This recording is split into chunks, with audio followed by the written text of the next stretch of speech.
Hello and welcome back to Fashion Bites. After a 2-week pause for the Christmas and New Year's holidays, Happy New Year.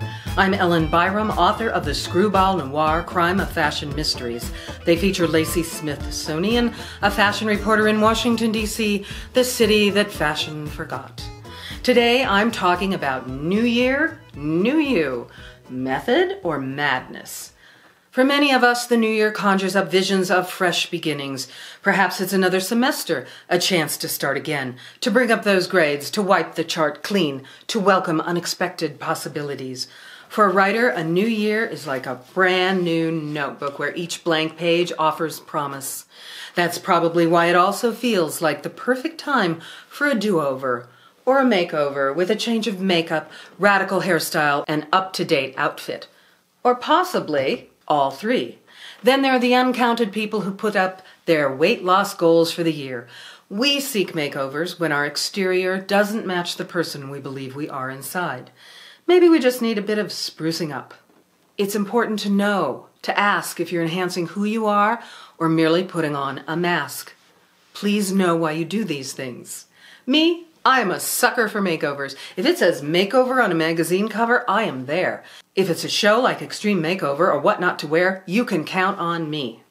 But have you ever wondered where all this makeover madness started? The now defunct Mademoiselle magazine is credited with creating the whole makeover phenomenon in 1936.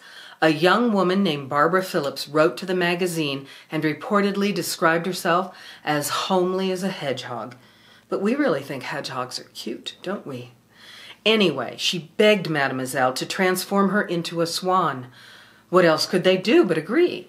Miss Phillips was the first before and after makeover, but certainly not the last. She was a sensation and started the popular makeover madness that continues to this day.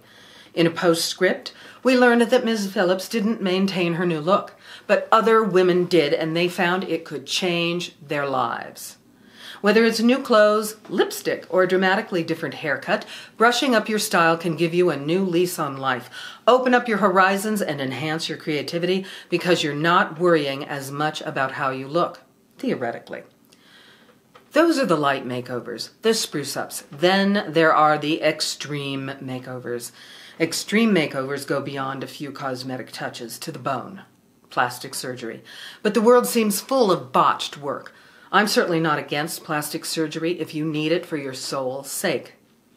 Hostile Makeover, the third book in my series and soon to be out in trade paperback, has a mystery that involves a dramatic plastic surgery makeover that changes a woman's basic personality as well as her face and body. Her beautiful appearance is at odds with some disturbing inner changes. Themes from that book came back to me when I ran into a woman I used to know pretty well before I moved away from this town. She was mostly the same, but her nose was dramatically different. I reintroduced myself, and she denied knowing me. It's not like I shouted, "What happened to your nose?" "I don't remember you," she said with a dismissive shrug. I was at her wedding, parties at her house, and many events together. I can only conclude one thing. Rhinoplasty causes amnesia. And you know, I can understand how people who have radically changed their appearance don't want to remember the possibly distressing feelings their old face brought. Nevertheless, I have a few guidelines for knowing when plastic surgery goes too far. 1. You look like an android and all the other androids look like you. 2.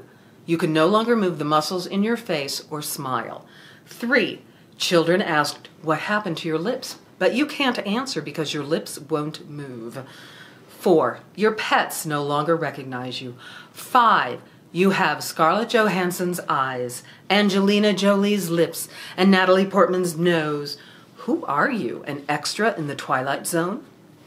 A makeover should be about discovering the real you. It should not be about obliterating your individuality and leaving a plastic doll in your place. Our quirks help make us who we are.